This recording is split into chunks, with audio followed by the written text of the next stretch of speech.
நாமக்கல் பரப்புரையை முடித்துவிட்டு கரூர் வேலுசாமிபுரம் பகுதியில் நேற்று நண்பகல் 12 மணியளவில் விஜய் பரப்புரை செய்வார் என அறிவிக்கப்பட்டிருந்தது. அதனால் காலை 10 மணி முதலே தொண்டர்கள் அப்பகுதியில் திரள தொடங்கினர். ஆனால் நாமக்கல்லிலேயே விஜய் 3 மணிக்கு தான் பேசினார் என்பதால் கரூர் பரப்புரை தாமதமாகிக் கொண்டிருந்தது. அதனால் தொண்டர்கள் வருகையும் அதிகரித்த வண்ணம் இருந்தது. ஒரு கட்டத்தில் கட்டுக்கடங்காத கூட்டம் கூடி நிற்கக்கூட இடமில்லாத நிலையில் கட்டிடங்கள், மரங்கள் என ஆபத்தான வகையில் தொண்டர்கள் ஏறி நின்றனர். விஜய் வாகனத்தை தொடர்ந்து 15க்கும் மேற்பட்ட கட்சி நிர்வாகிகளின் வாகனங்களும் உள்ளே நுழைந்த போதே தள்ளுமுள்ளு ஏற்பட்டு கூட்ட நெரிசலுக்கான அறிகுறி தென்பட்டது. இரவு 7:12 மணிக்கு விஜய் பேச்சை தொடங்கி இருந்தார். ஆனால் கட்டுக்கடங்காத கூட்டம் திணறுகிறது. விஜய் ஒரு புறம் மும்மரமாக பேசிக் கொண்டிருக்க, இன்னொரு புறம் மூச்சு திணறி விழுந்தவர்களை ஏற்றிக்கொண்டு அவசர ஊர்திகள் ஓயாத ஒளியுடன் பறந்து கொண்டிருந்தன. கரூரில் விஜய் பரப்புரை மேற்கொண்ட பொழுது ஏற்பட்ட கூட்ட நெரிசலில் சிக்கி 39 பேர் உயிரிழந்தனர். மேலும் 50க்கும் மேற்பட்டோர் அங்குள்ள மருத்துவமனைகளில் சிகிச்சையில் உள்ளனர். மேலும் இந்த சம்பவம் குறித்து செய்தியாளர்களிடம் பேசிய முதலமைச்சர் மு.க. ஸ்டாலின், உயிரிழந்தவர்களின் குடும்பங்களுக்கு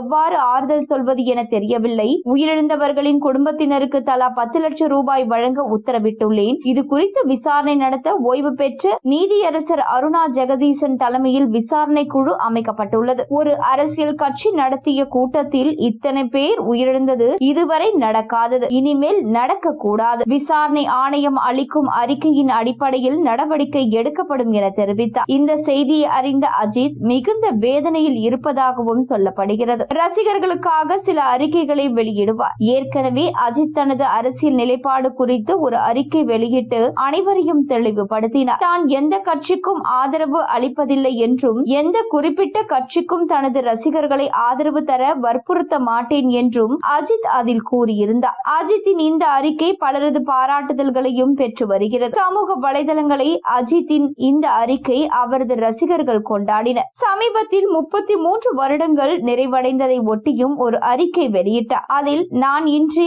என்னவாக இருக்கிறேனோ அதற்கு முக்கிய காரணம் என் ரசிகர்களின் அன்பும் ஆதரவும் தான். நன்றி. உங்கள் அன்பை என் சுய லாபத்திற்காகவோ அல்லது தவறாகவோ பயன்படுத்த மாட்டேன் என கூறியிருந்தார். தற்பொழுது அஜித் ரசிகர்கள் தலை எப்பொழுதுமே கரெக்ட் தான் என புகழ்ந்து பேசி வருகின்றனர்.